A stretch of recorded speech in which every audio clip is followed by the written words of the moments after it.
The story of a life-saving device getting close to taking a life here in Jamaica. And that device is an airbag built inside cars to help reduce injuries or death in vehicular collisions. Now, last year, we brought the story of airbags made by Japanese company Takata being recalled worldwide, and the numbers are shocking. Now, as you can see here on the video wall, we are talking about more than 30 million vehicles sold across the world with airbags installed in cars made between 2001 and 2016 being recalled to have them replaced because they could deploy explosively, injuring or even killing car occupants, a potentially disastrous outcome from a supposedly life-saving device. Now, so far, almost 24 people have been killed worldwide when these airbags were deployed in collisions, and more than 300 have been injured as metal shards in the airbag sprayed throughout the cabin of vehicles. And here in Jamaica, a young woman who was injured in a small collision lived to tell the tale, but her injuries are extensive. Now, our reporter Anthony Lugg tells her story, but before, we must warn you that some of these pictures are graphic. In time, these scars may fade, but the circumstances that created them will forever linger in Kimberly Clark's mind. In April 2018, the 29-year-old was involved in a minor crash in her 10-year-old car, a Honda Fit. When the airbags deployed, they burst, and a piece of metal flew out, piercing her face. At first, we thought it was like a gunshot, but then I thought to myself, it couldn't be because windows were up and everything. This was the metal. It's actually shrapnel which came from the airbag after the collision. It went through my mouth, lacerated my tongue, and ended up in the side of my neck. This injury would be the beginning of a nightmare for Miss Clark, who's had to do at least 3 surgeries to date.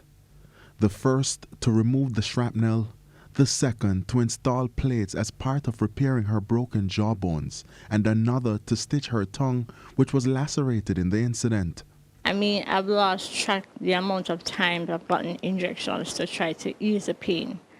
I mean, I don't know. I don't know how to. I don't want anybody to go through what I went through.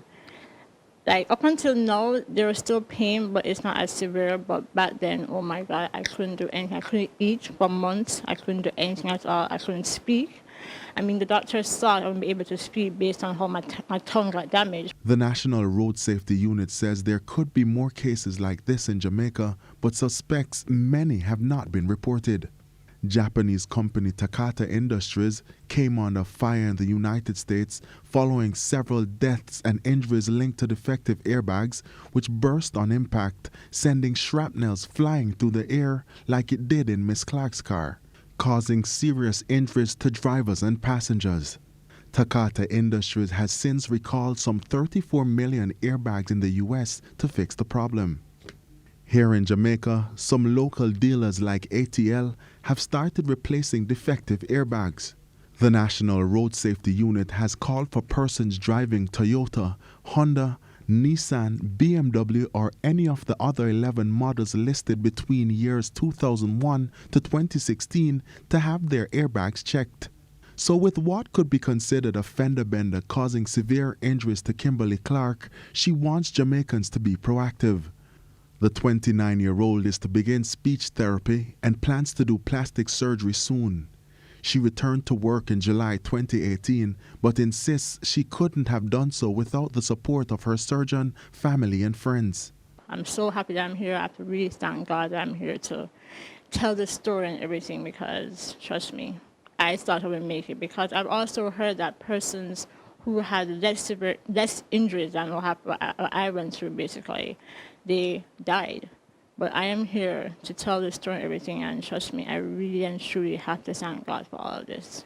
Anthony Lugg, TVJ News.